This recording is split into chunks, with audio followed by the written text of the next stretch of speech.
Bonjour, bienvenue sur Crypto Ali. J'espère que vous allez bien en ce jeudi soir 29 octobre. Alors, tout d'abord, je voulais vous dire que je suis rendu à 100 abonnés. Alors, merci pour ceux qui me suivent et me soutiennent. Alors, ça me fait plaisir de voir que j'ai déjà 100 abonnés pour une chaîne française sur la crypto. Je trouve que c'est un pas pire début. Alors, écoutez, on passe aux nouvelles du jour comme d'habitude sans tarder avec CoinGecko, avec le prix du XRP à 32 cents 29, légèrement en baisse depuis 24 heures et depuis 7 jours aussi. Alors, je crois que présentement, on vit un pullback pour après toutes les crypto-monnaies. Ne vous en faites pas, c'est pas plus grave que ça. 533 milliards de dollars les marchés boursiers total. Capitalisation, j'ai dit marché boursier, excusez-moi, qui est 0,2. Bitcoin, toujours 62%. La heatmap, 17 878 pour le Bitcoin. Sinon, le reste, c'est pas mal dans le rouge. Fiat Leak, pour le XRP, 0,24 cents 41, avec 100 000 trades par minute, c'est pas mal tranquille. On voit que c'est rouge, là, 41 loser, 18 gagnant. OK. Pour l'application ici d'XRP dans la décentralisation, le sommaire des transactions.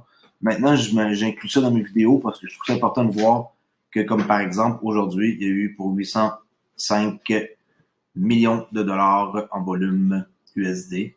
Mais on est loin du 99 milliards, là, 100 milliards de dollars qu'il y a eu ici, là, ou le 10 milliards ici. Alors moi, je surveille avec un spike.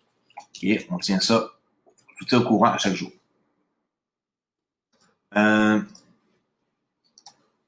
Ici, j'avais oublié de parler hier qu'il y a eu une nouvelle, il y a 3 jours, pour la plus grosse transaction de Bitcoin qui a eu lieu dans toute l'histoire du Bitcoin, avec 88 857 Bitcoins pour une valeur de 1,15 beau milliard de dollars.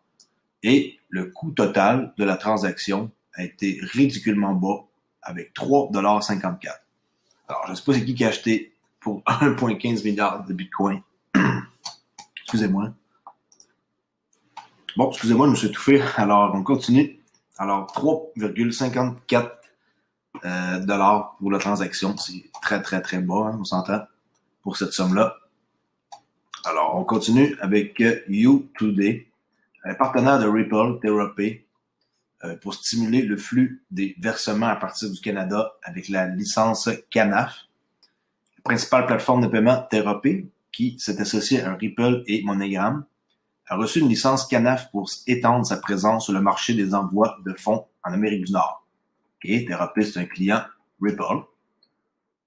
Tel que rapporté par PR Newswire, Therapy, partenaire de Ripple et MoneyGram, s'est inscrit auprès du Centre d'analyse des opérations et déclarations financières du Canada. Une licence de cette organisation permettra à Therapy d'étendre sa présence sur le marché international des envois de fonds et lui permettra d'étendre l'utilisation de son infrastructure d'envoi de fonds aux immigrants au Canada. En ce moment, le Canada digère une vague croissance d'immigrants afin de porter son économie à de nouveaux sommets. Ici au Canada, on laisse beaucoup entrer les immigrants, alors c'est une terre d'accueil et c'est pour ça que là, ils sont en train de trouver une façon pour les aider, pour que l'argent rentre. Alors, pour faciliter les choses pour les nouveaux employés qui viennent de l'étranger, le Canada a décidé d'améliorer l'infrastructure des envois de fonds afin de permettre aux nouveaux arrivants d'effectuer plus facilement des opérations de retour au pays. Selon les données de la Banque mondiale, il y a 2 ans, environ 27 milliards de dollars étaient câblés depuis le Canada. C'est quand même pas mal d'argent, là. À présent, le pays souhaite que les envois de fonds se déroulent de manière transparente, plus rapidement et moins cher qu'auparavant. Therapy dispose déjà de plus de 40 approbations de régulateurs de divers pays et de licences locales. Je vais vous parler de INATBA, INATBA, je ne sais pas comment le prononcer. Qu'est-ce que c'est? C'est une association internationale pour les applications de blockchain.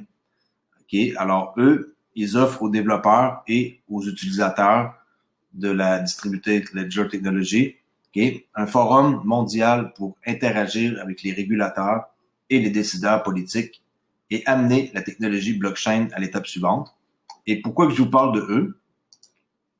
Parce que Ripple, IOTA, Cardano, Consensus, R3 sont membres de INATBA.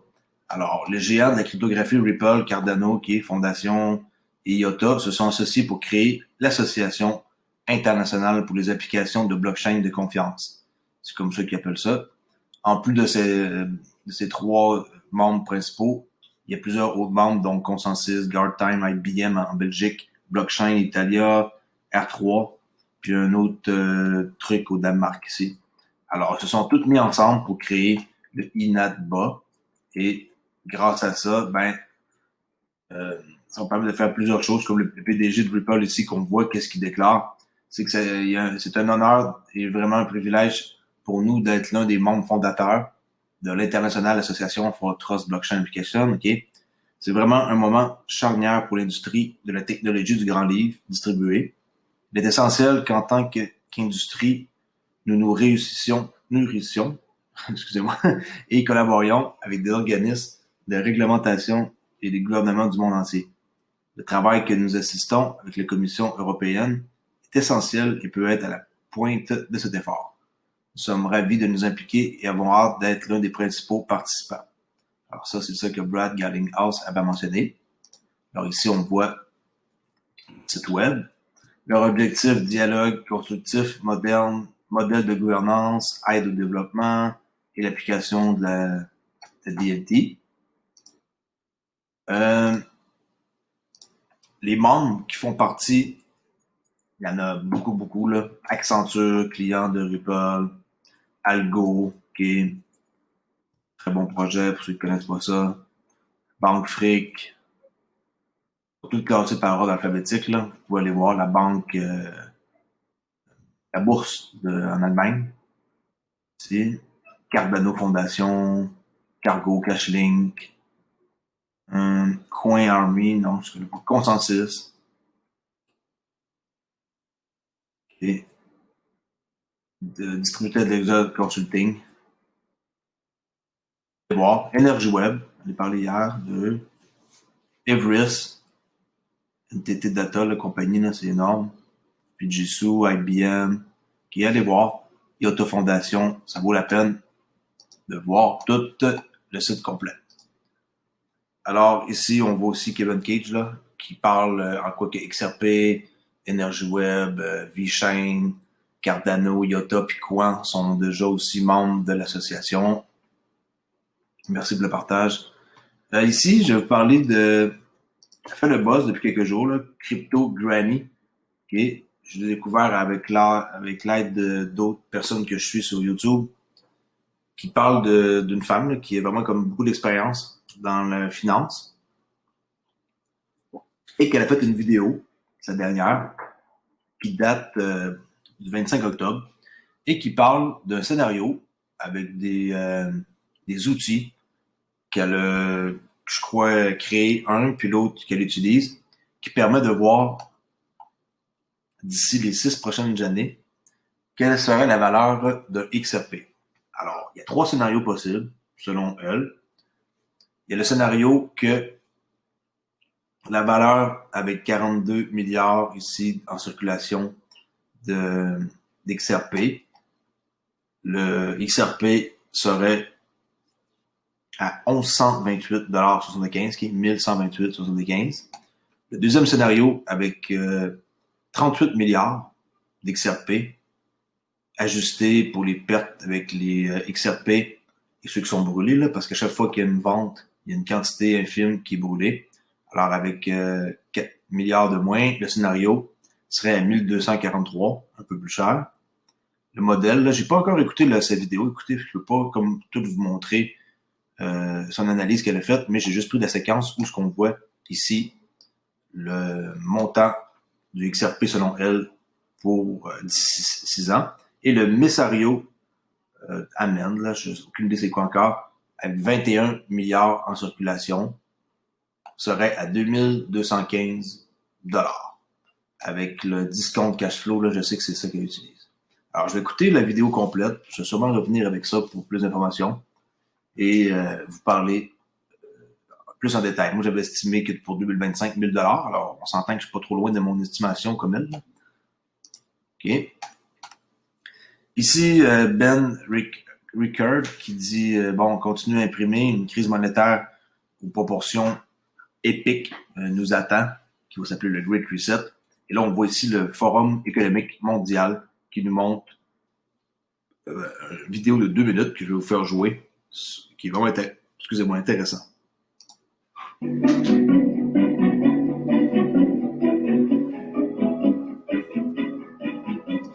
Je pense pas avoir de strike pour ça, là, parce que c'est pas sur YouTube, alors je peux le faire jouer, là.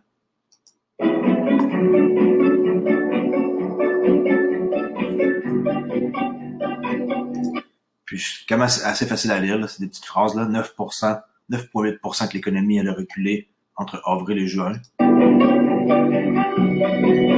Dans le pire mois, c'était en 2008, c'était 2,3. Alors, c'est 4 fois pire qu'est-ce qui va arriver que qu'est-ce qui est arrivé en 2008. Mais si on dit ça à une personne, là, comme ça, qu'on fréquente, là, un ami, un cousin de ça, ils vont dire de quoi tu parles, 4 fois pire que 2008. Ah, moi, 2008, ça m'a rien fait. C'est pas que ça fait quelque chose à tout le monde, mais 4 fois pire que 2008, dans ma tête à moi, c'est extrêmement grave.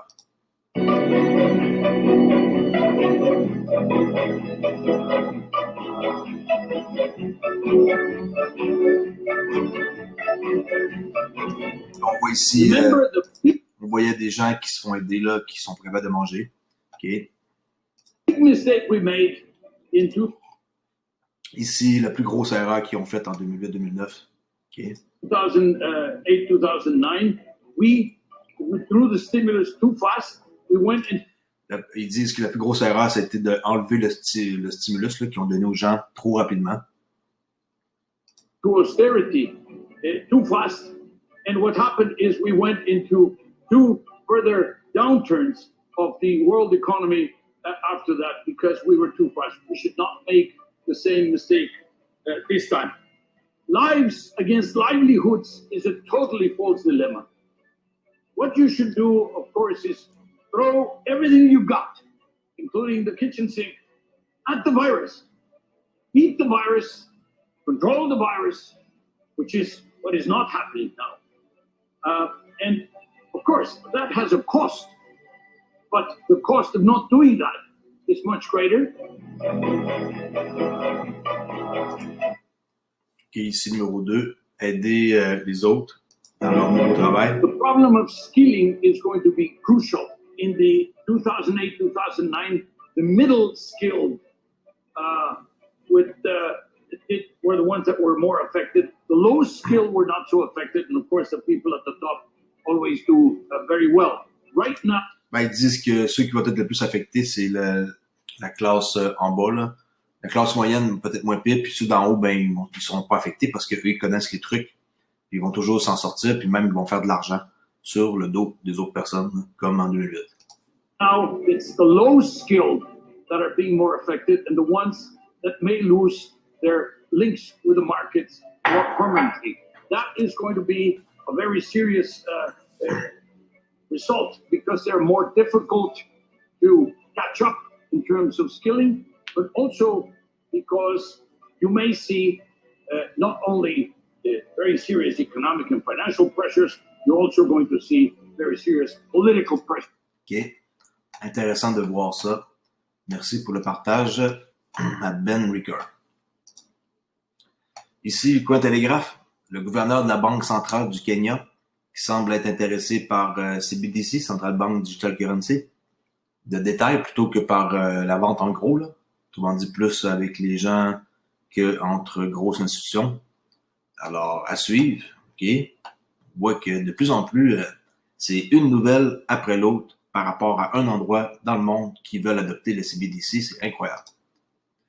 La Banque centrale suisse et la BRI, qui est la Banque des règlements internationaux, là, la BIS en anglais, prévoient de tester la monnaie numérique d'ici la fin de l'année. La Banque nationale suisse, la BNS, et la Banque des règlements internationaux, la BRI, prévoient de tester une monnaie numérique de banque centrale d'ici la fin de l'année. Le responsable de la BRI, Benoît Cœuré, a révélé le plan dimanche lors du sommet du Bond qui s'est tenu à Shanghai, comme l'a rapporté le journal chinois The Paper. Curé a déclaré que la Banque centrale suisse et la BRI publieraient une CBDC au stade de la preuve de concept d'ici la fin 2020. Pas de misère à croire qu'ils vont arriver à ça d'ici les prochains mois. DBS qui lance le suivi en ligne des paiements transfrontaliers dans le premier pays d'Asie. Je vous ai parlé hier de DBS, là, c'est la plus grosse banque qui existe à Singapour. Okay. Là, apparemment, ils vont faire le suivi des paiements aussi transfrontaliers. Là, c'est vraiment hot, ça. Alors, dans le premier cas, en Asie, DBS a lancé une nouvelle fonctionnalité permettant aux entreprises de suivre en temps réel les encaissements de paiements transfrontaliers. Avec plus de 240 000 entreprises et petites moyennes entreprises de la DBS à Singapour et à Hong Kong, ils vont être les premiers à bénéficier de ce service sans frais supplémentaires. Là, on voit ici le drapeau de la banque qui dit vivez plus avec moins de banques. Là, okay. Avec la nouvelle solution DBS Swift GPI, qui est Swift, ils sont aussi en train de concurrencer là, avec Ripple. Là, eux autres, ils vont pas laisser tomber comme ça leur vieux système, puis abandonner. Là. Ça fait 40 ans que c'est eux qui contrôlent l'argent dans le monde. Là. Alors, il faut les prendre au sérieux. Alors ici, avec la nouvelle solution DBS Swift GPI, tout ce que les entreprises doivent faire est de se connecter au portail bancaire en ligne de la banque, et ils appellent ça le DBS idéal, pour recevoir des mises à jour instantanées sur l'emplacement des fonds entrant dans la chaîne de paiement transfrontalière. Ouais. Alors, si vous êtes juste un client Swift normal, oubliez ça là, pour suivre à quelle place que votre argent est rendu. Là. Même si vous appelez votre banque là, quand vous faites un wire transfert, là, ils vous diront jamais où est-ce que l'argent est rendu, puis oubliez ça, là, ça prend plus des 3 jours là, pour recevoir votre argent. Alors, ils vont faire ça avec leur nouveau Swift GPI. La start-up de commerce électronique de mode Zilingo, basée à Singapour, déclarait que la solution était particulièrement avantageuse pour leur entreprise. Avec des capacités de suivi en temps réel, ils peuvent avoir une visibilité complète sur l'état des paiements entrants, ce qui leur donne une plus grande certitude et ça permet d'expédier leurs produits de mode et de style de vie à leurs clients encore plus rapidement et de payer leurs fournisseurs aussi plus rapidement parce qu'ils ont immédiatement accès aux chiffres. Ils savent qu'est-ce qui se passe. Il n'y a pas de truc qu'on balance à chaque 2 jours ou à chaque semaine. Alors ça va être vraiment bon, la blockchain. Puis les gens qui sont pas au courant encore, bienvenue sur ma chaîne. Je vais vous en montrer un paquet. Et moi, ma spécialité est dans Ripple XRP. Alors, si vous êtes nouveau sur la chaîne, abonnez-vous. Ça me fait plaisir de pouvoir vous renseigner davantage sur le sujet. Alors, tout ça, c'est vraiment l'idéal. Puis ça, c'est ça que Van Kata Narayana, la directrice de Zilingo, l'entreprise basée à Singapour, a déclaré. Alors, la DBS vise à étendre cette offre sur d'autres marchés clés, notamment en Chine, en Inde, en Indonésie, Taïwan, Vietnam, dans les mois à venir. Ici, sur CoinDesk, Benoît Curé, là, que j'ai parlé tantôt, là, qui sont en train de lancer leur CBDC pour d'ici 2020. Là. On voit encore là, qu'ils veulent faire leur essai là, le 26 octobre. Comment que les choses ont changé depuis le printemps 2019, quand que Augustin Karsten, là, le directeur de la Banque des règlements internationaux, il avait lancé un avertissement en quoi que la nécessité de faire preuve de prudence avec les monnaies numériques des banques centrales, là, lui, il était comme plus ou moins ouvert.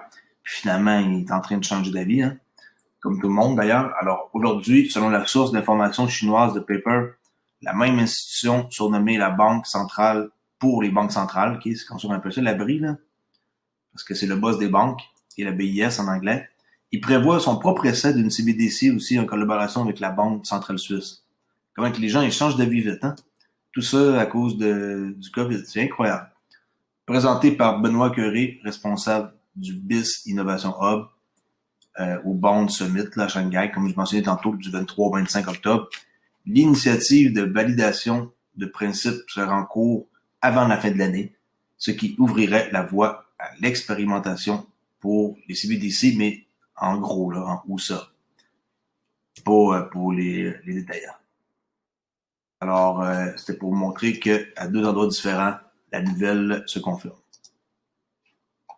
Ici, ça s'est passé le 22, là, même ça fait une semaine. J'étais pas au courant qu'il y avait une panne d'électricité à l'échelle de la ville complète de Boston. On voit quelqu'un qui a filmé ici la scène, là. On peut regarder. Toute la ville au complet de Boston a été en plein blackout. Alors ça, mes amis, ça arrive de plus en plus. Les pannes d'électricité, et c'est surtout les compagnies Internet, les pannes d'électricité à la bourse de Tokyo, à la bourse de du UK l'autre fois, après ça, Allemagne, partout, ça n'arrête pas d'arriver, là. Ils sont en train de, comme on peut voir, tester le nouveau marché financier qui va être sur place. Et j'en ai aussi la preuve avec un graphique que je vais vous montrer à chaque jour, qui a eu 100 milliards de transactions ici, en 99 milliards, qui est 100 milliards de transactions USD le 17 octobre. Regardez le spike. Moi, j'insiste pour vous montrer ça chaque jour pour que vous compreniez bien que c'est pas normal d'avoir eu un spike comme ça. C'est pas une erreur, là. Ici, non plus, c'est pas une erreur, là. Mais on voit la différence entre ici et ici. C'est comme 1, 2, 3, 4. C'est comme 7 fois plus gros ici, là. Ben, en réalité, 10 millions, 100 millions, 10 fois plus gros. Okay? Fait que c'est 10 fois plus gros.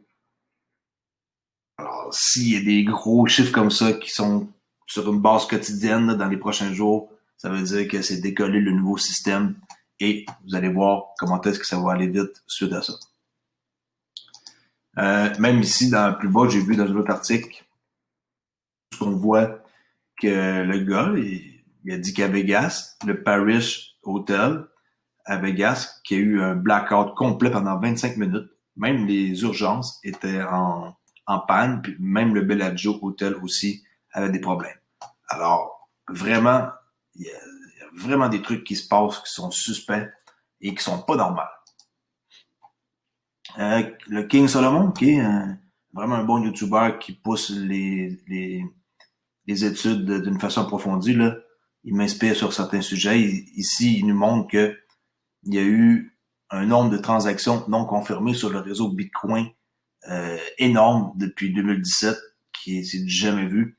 Alors, les transactions sont dans une espèce de pool là, qui indique que le trafic est encombré, ce qui va se traduire par un temps de confirmation encore plus long et des frais qui vont augmenter malheureusement pour nos chers maximalistes là, Bitcoin. Et là, on voit un graphique de blockchain.com qui nous montre comment est-ce que les frais ici, pas les frais, mais que dans le fond, la congestion qui a lieu là. Si on clique sur l'image, voilà, 2020, regardez, 146,27. C'est énorme, là. Fait que ça revient au même niveau que 2017, là. Quand il y a beaucoup de congestion, ça fait ça. Le même pool transaction de compteur. OK. Sur Reuters ici, BlackRock, qui sont en train d'abaisser la note des bons du Trésor américain avant les élections. Il prévaut le coup aux autres que ça va être les démocrates qui vont gagner. Alors, le principal gestionnaire d'actifs BlackRock, qui est énorme, ça c'est une firme d'investissement la plus grosse au monde, là. Je crois que pour être dans leur truc, là, ça prend 100 millions de dollars minimum. Là. Alors, ils ont dégradé le lundi le bon du Trésor américain et ils ont amélioré leur paire, là, comme on pourrait dire, pour l'inflation qui s'en vient à cause des élections américaines, parce que l'inflation va sûrement arriver en même temps que les élections. Dans une note de recherche, BlackRock a déclaré qu'il avait franchi le pas pour des raisons tactiques. Les autres, là, ils prévoient des coups d'avance. Là. Ils gèrent des sommes astronomiques, alors ils peuvent pas se permettre de commencer à en faire ça la veille. Il faut qu'ils se préparent des semaines d'avance. En cotation aussi, les marchés reflètent de plus en plus un résultat de gouvernance démocrate unifiée qui peut conduire à une expansion budgétaire significative, a déclaré BlackRock.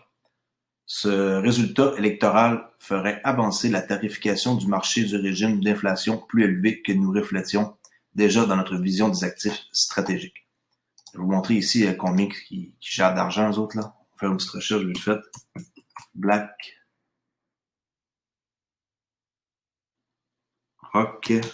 si mon ordinateur veut bien coopérer avec moi.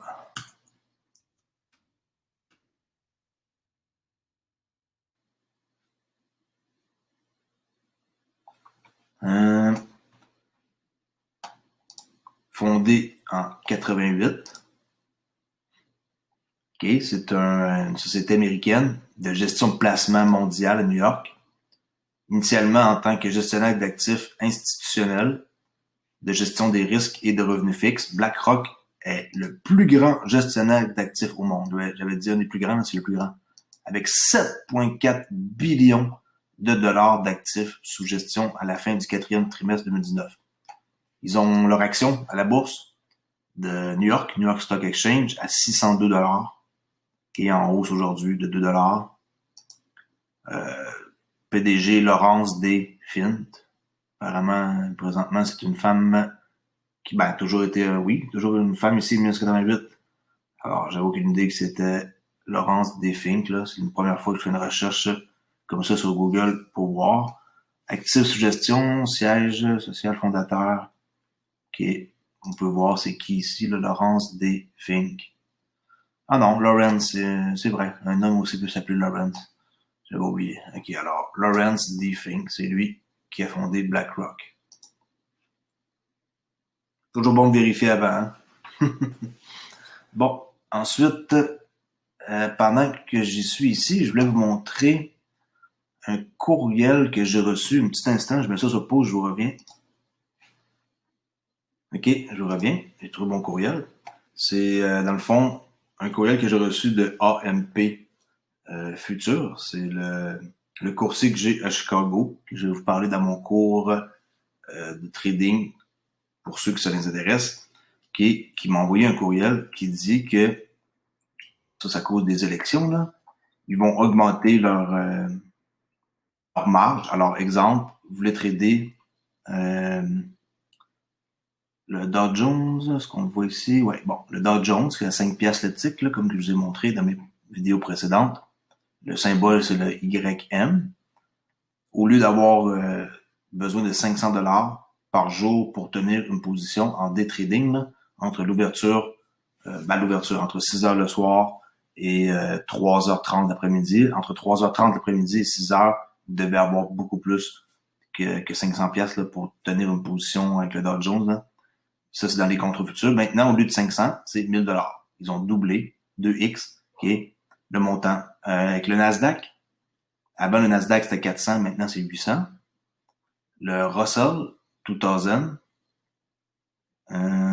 au lieu de 500, c'est 1000. Et quand je vous ai parlé qu'il y avait les micros e-mini Dow Jones, c'est pareil comme le Dow Jones, mais au lieu d'être 5 dollars le tick, c'est 50 cents le tick. Alors ça l'a passé de 50 piastres par jour en day trading que vous devez avoir dans votre compte pour tenir une position à 100 dollars.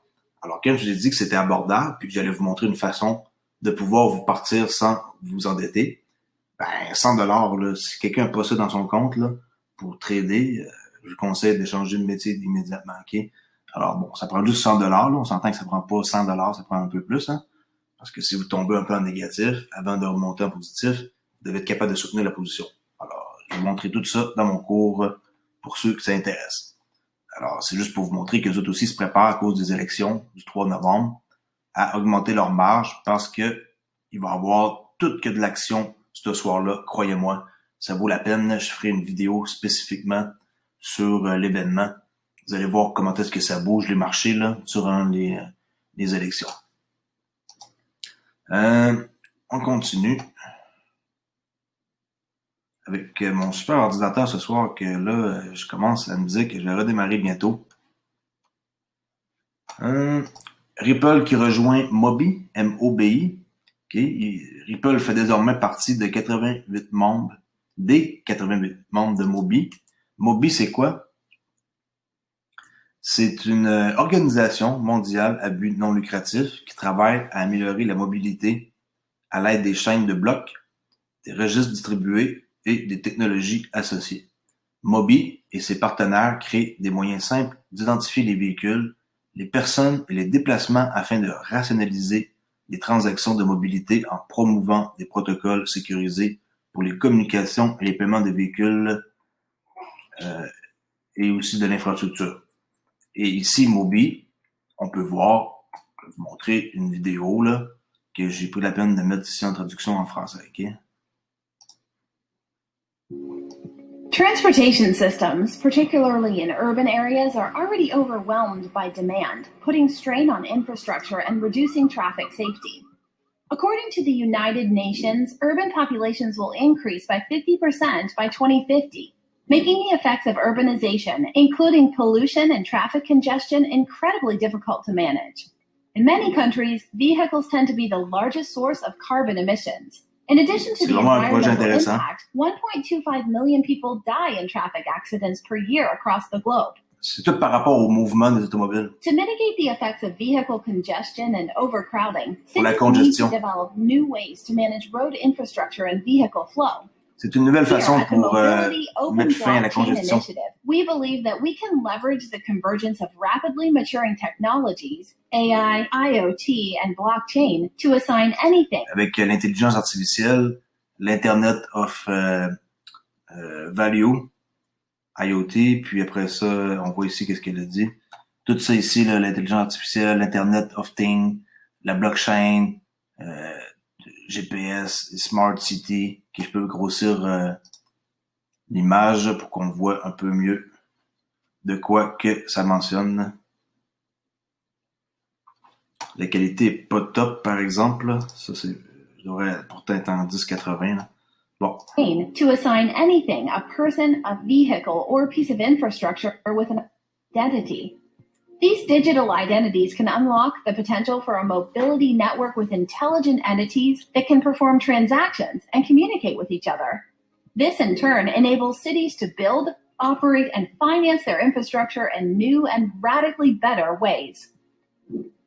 To enable and accelerate this transformation, Mobi and its members developed a standard for a blockchain-based vehicle identity, VID. The VID can create a digital twin of a physical vehicle, unlocking potential for vehicle-to-infrastructure, V2I, and vehicle-to-everything, V2X, payments from a car wallet, and eliminating the need for a payment account associated with the person or business. Et oui, on s'en va vers ça, with a car wallet, a vehicle can pay as it moves on a road, to pay for infrastructure they utilize. In addition to road use, cities are also able to charge for congestion and carbon emissions. To offset these costs, users can sell... Vous pensez, c'est quand même assez impressionnant, là. Ils pourraient charger pour les émissions que ça dégage, pour les routes que vous parcourez. Vous imaginez comment est-ce que les gens ils vont pas prendre leur auto aussi inutilement? Là? Services and data. Users can sell extra seats in their vehicles. Users can... On peut vendre un siège qui est disponible. Comme ça, on est payé, puis tout est calculé selon le trajet et tout. Charge others to use their vehicles when not in use. Vehicles can also report flaws in infrastructure, accidents, and more in real time. Using the VID, car wallets, and tokens, users can also receive credit for using green or clean fuel, choosing public transit, or taking Vous recevez des crédits si votre automobile est verte. An alternative route. These charges and credits can be used to manage road network demand within the city, giving city managers, transit agencies, and infrastructure operators new tools to solve the biggest and least tractable urban mobility problems. Smart City, je connaissais ça un peu, mais là, ça, c'est pas mal. Also act as a digital tracker and communicator for the vehicle. Having vehicle identities on a network allows vehicles to communicate speed, location, direction of travel, braking, and even intention. Coordinated mobility, on va être traqué partout où on va aller, puis c'est comme ça que ça va fonctionner plus tard. Swarm intelligence and distributed positioning will permit vehicles to operate more safely and much faster in a given area.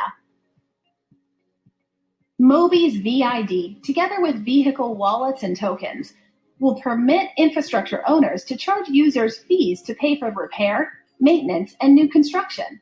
This will revolutionize infrastructure finance, unlocking trillions of dollars. Mon Dieu, vous imaginez déjà qu'on paye avec nos taxes qu'on payait pour les réparations d'un nid de poule, partagé avec nos jetons et nos porte-monnaies électroniques qui vont se prendre tout seul dans le porte-monnaie.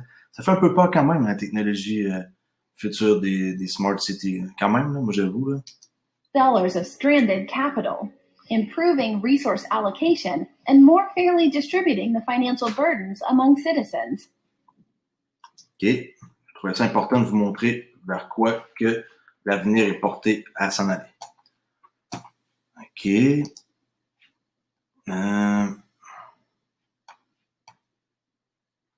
Continue ici avec la Banque centrale européenne qui se joint à la course pour les CBDC. On est toujours sur la même thématique, mais avec d'autres, dans le fond, sites qui en parlent. Un nouveau rapport explore les avantages et les impacts envisagés par l'eurosystème alors qu'il envisage une monnaie numérique. Les raisons qui veulent émettre un euro numérique sont simples. Il y a comme plusieurs scénarios. C'est pour soutenir la numérisation de l'économie européenne, fournir une alternative de type cash du secteur public aux solutions de paiement proposées par des entités privées. Entités privées, OK, c'est Ripple, comme par exemple. OK, Ripple, qui va sûrement devenir, par exemple, public avec le lancement à la bourse qu'ils vont faire. Renforcer la transmission de la politique monétaire, fournir un système de paiement avec un mécanisme d'urgence, comme par exemple les cyberincidents, les catastrophes naturelles, les pandémies, renforcer l'importance internationale de l'euro avec d'autres banques centrales qui sont en train de commencer à émettre des CBDC. Les caractéristiques potentielles de l'euro, de l'argent sans risque, ouais, instrument basé sur le compte ou au porteur. Et ça ici, c'est très intéressant. Là. Autre fonctionnalité en fonction de l'effet des euros numériques. Vous allez voir, là, ça c'est très important. Accès à l'euro numérique directement via la banque centrale versus indirectement via les intermédiaires. Taux de rémunération du tout, taux fixe, variable, échelonné ou frais de service. Limitation du volume de transferts et des exploitations individuelles, potentiellement également en fonction de l'emplacement à l'intérieur ou à l'extérieur de la zone. Ça, par exemple, je suis pas trop d'accord là, avec la limitation du volume de transfert. Puis enregistrement de l'identité du payeur et du bénéficiaire, éventuellement en fonction de la valeur de la transaction. Ben, je suis d'accord, mais en même temps, on dirait que si on fait une grosse transaction, qu'on va peut-être comme étiqueter là, pour celui qui fait une grosse transaction, là, je trouve ça un peu spécial. Là. Je sais qu'ils font déjà ça avec quelqu'un qui fait une transaction de 10 000 $ et plus. Là. Mais bon, à suivre. Considération juridique et prochaines étapes. J'ai pas lu tout le texte au complet, j'ai pris les sujets qui étaient le plus pertinents. Ensuite, sur Cointelegraph, une fintech britannique qui ouvre des succursales physiques de banques cryptographiques en Inde. La nouvelle entreprise comprendrait 34 succursales et opérations physiques dans le nord de l'Inde. Plus tôt ce mois-ci, Kasha, okay, avec 2 A, là, Kasha India a déclaré qu'elle permettrait aux entreprises et aux particuliers indiens d'ouvrir un compte d'épargne pour acheter, stocker et enregistrer des crypto-monnaies, notamment les bitcoins, Ethereum et les XRP. La société permettrait également aux clients d'utiliser leurs avoirs cryptographiques comme garantie pour les prêts et d'acheter des crypto-monnaies avec la monnaie fiduciaire locale. Ici en cotation, la plupart des Indiens ne sont pas trop au courant ou sont mal informés sur la crypto-monnaie en tant que produit en ligne et ils ont tendance à faire confiance à ce qu'ils voient ou à ce que le gouvernement reconnaît et recommande, a déclaré le PDG de Kasha, Kumar Gaurav. L'Inde est encore largement une économie basée sur l'argent liquide malgré une campagne de démonétisation. Nous avons l'intention de résoudre les 2 problèmes qui ralentissent le processus d'adoption de la crypto-monnaie. Bon, j'espère parce qu'à l'Inde, la quantité de personnes qui sont, si la crypto-monnaie là-bas devient implantée comme ça va l'être au Japon d'ici la fin de l'année et avec la Chine qui ont déjà testé la leur, ben, l'Inde est un marché vraiment intéressant. Puis je sais que Ripple, ils ont déjà envoyé leur espèce de white paper là, qu'on appelle là, au gouvernement et qui sont en train d'étudier tout ça. Pour les nouvelles d'aujourd'hui, c'est ça. C'est tout. On va aller immédiatement à la fin de la vidéo avec la session de trading. Je vais vous montrer la trade sur le franc 40 est toujours en marche. OK, pas de problème. Pas de changement, rien. Là, je vous montre pas, par exemple, dans cette technique-là, comment ajuster son stop, mais je vous montre une technique simple de base que vous pouvez utiliser dès maintenant avec un compte démo. Le livre sterling et le dollar canadien. La trade ici, on a arrêté stoppé. OK? À l'œil comme ça, je le vois là. Alors cette trade-là, elle a arrêté à peu près là, d'une quarantaine de pips. On a arrêté stoppé ici avec un court profit. Et je vous montre le Dow Jones avec mon petit graphique que j'ai fait tantôt avant de commencer. Avec la technique que je vais enseigner puis que je vais peut-être faire d'ici dimanche, là. Il faut que je décide à faire ma vidéo et la façon dont je vais procéder. Pour ceux qui s'intéressent, on peut trader avec une technique que j'ai découvert, que j'utilise d'ailleurs et qu'aujourd'hui j'ai utilisé pour l'ouverture de New York. Okay. Alors, ici, on voit le Dow Jones en 1 minute. Une chandelle, c'est 1 minute. Là, j'ai rapetissé là, pour pas qu'on voit ma stratégie. Là. C'est volontaire. Là. Faites-vous-en pas si vous avez de la misère à voir. Là. Pas donner mon truc comme ça gratuit que j'ai travaillé 5 ans pour me le faire voler. Alors, écoutez, aujourd'hui, il y avait 3 possibilités. Ceux qui sont en Europe, avec l'ouverture de Londres, il y avait une possibilité de prendre une trade ici, à l'ouverture de Londres à 3 heures du matin, là, chez moi au Canada, mais là-bas c'est 8 heures, pour 300 ticks de profit sur le Dow Jones ou 1500 $. OK? Entrée ici, sortie où ce qu'il y a X. La sortie, c'est une sortie agressive, parce que oui, il y avait encore une possibilité, mais ici, c'est agressif quand même, comme sortie. Ensuite, il y avait une deuxième trade un peu avant l'ouverture de New York qui a mal été, qui était bien parti, mais qui a changé de barre et qui a été stoppé avec 60 ticks de profit ou 300 pièces.